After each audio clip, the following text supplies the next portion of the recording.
আচ্ছা, তো আজকের টিউটোরিয়ালে আমরা দেখব সি প্রোগ্রামিং এর মধ্যে আমরা এরেকে কিভাবে ইমপ্লিমেন্ট করতে পারি আর এরে জিনিসটা কি। সি প্রোগ্রামারের জন্য এরে খুবই গুরুত্বপূর্ণ একটা টুল। এর সাহায্যে আমরা অনেক ধরনের কমপ্লেক্স প্রবলেম সলভ করতে পারি। তো এরে জিনিসটা বেসিক্যালি একটা ভেরিয়েবল, কিন্তু এই ভেরিয়েবলের কিছু স্পেশাল ফাংশনালিটি আছে। যেমন হচ্ছে আমি যদি একটা ইন্টিজার টাইপের চারটা ভেরিয়েবল ডিক্লেয়ার করি, এ বি সি ডি, এই চারটা ভেরিয়েবলের মধ্যে আমি চারটা ইন্টিজার ভ্যালু করে রাখতে পারবো। যেমন হচ্ছে এ তে আমি রাখতে পারবো 1 কে, বি তে রাখতে পারবো আমি 2 কে, বা সি তে আমি অন্য যে কোনো সংখ্যাও রাখতে পারি। তো ডি তে রাখতেছি আমি 4 কে।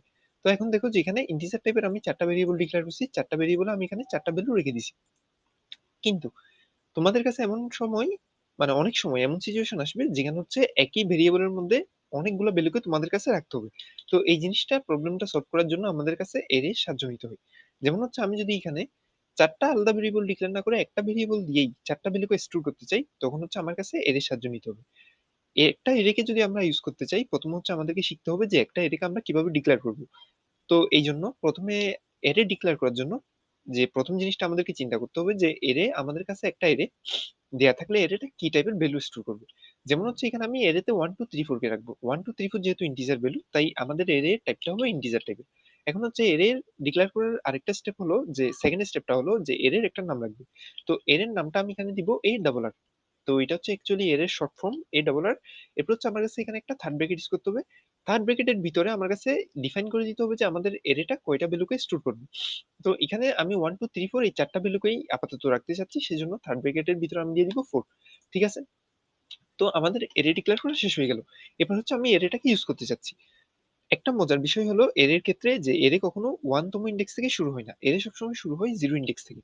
সেক্ষেত্রে আমি এর 0তম যে ইন্ডেক্স আছে, এই ইন্ডেক্সটা থেকে আমার শুরু করতে হবে। তার মানে এর 0তম ইন্ডেক্স আমি রাখবো 1 কে। এরপর হচ্ছে এর 1তম ইন্ডেক্সে আমি রাখবো হচ্ছে 2 কে। এরপর হচ্ছে এর 3তম যেটা ইন্ডেক্স আছে, এটাতে আমি রাখবো হচ্ছে 3 কে। এবং সেই সাথে এর যে 4তম বা লাস্ট ইন্ডেক্স আছে, এটাতে আমি রাখতেছি ভ্যালু 4 কে। তাহলে এখানে দেখো যে আমার কাছে এরিতে টোটাল চারটা ভ্যালু।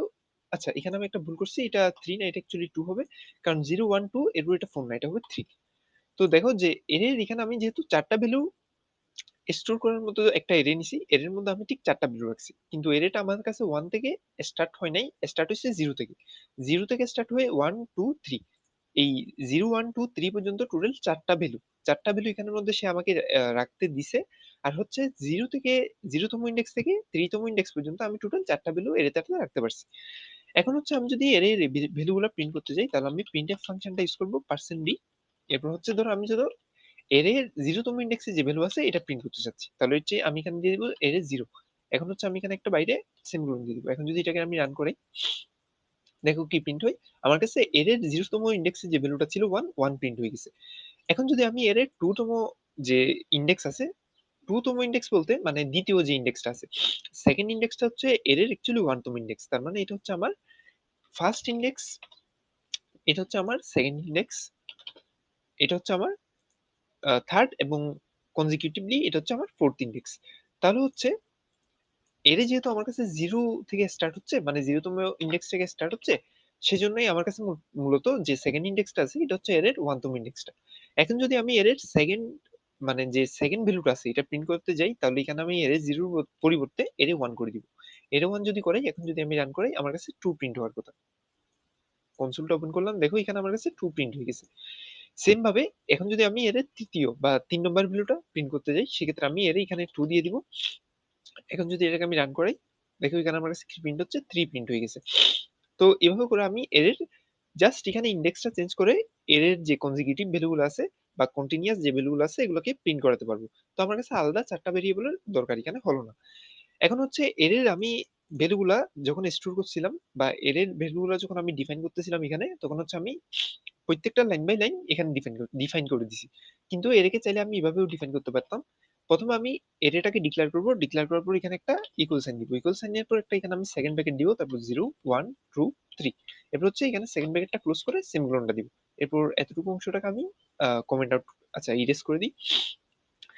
এভাবে এরে ডিক্লেয়ার করার সুবিধা হচ্ছে যে একই লাইনে আমার কাছে মোটামুটি এটা ডিক্লেয়ার করা হয়ে গেছে। বা তোমরা চাইলে আগে, একটু আগে যেভাবে আমি ডিক্লেয়ার করছি এইভাবেও ডিক্লেয়ার করতে পারো, তোমার যেভাবে ইচ্ছা ডিক্লেয়ার করতে পারো। তো এখন যদি এটাকে আমি রান করাই, দেখো আমার কাছে এখানে এর 2, মানে এর 2তম ইন্ডেক্সে যে ভ্যালুটা আছে ওটা প্রিন্ট হওয়ার কথা। এটা 0তম ইন্ডেক্স, এটা 1তম ইন্ডেক্স, এটা হচ্ছে 2তম ইন্ডেক্স। 2তম ইন্ডেক্সে ভ্যালু ছিল 2, তাহলে দেখো এখানে আমার কাছে প্রিন্ট হয়েছে কত, 2। তো আশা করি আমি এর এই জিনিসটা বুঝাতে পারছি। তো এই টিউটোরিয়ালে মোটামুটি এর এতটুকুই ছিল। আর এর মধ্যে আমি চাইলে ফ্লোটিং টাইপের নম্বর যেগুলো আছে এগুলো রাখতে পারি। তো এটা হচ্ছে তোমাদের কাজ যে এর মধ্যে ফ্লোটিং টাইপের নম্বর রেখে এটাকে রান করে দেখানো। আর এতটুকুই। নেক্সট টিউটোরিয়ালে আমরা দেখবো যে ক্যারেক্টার টাইপের এর জিনিসটা কি আর স্ট্রিং।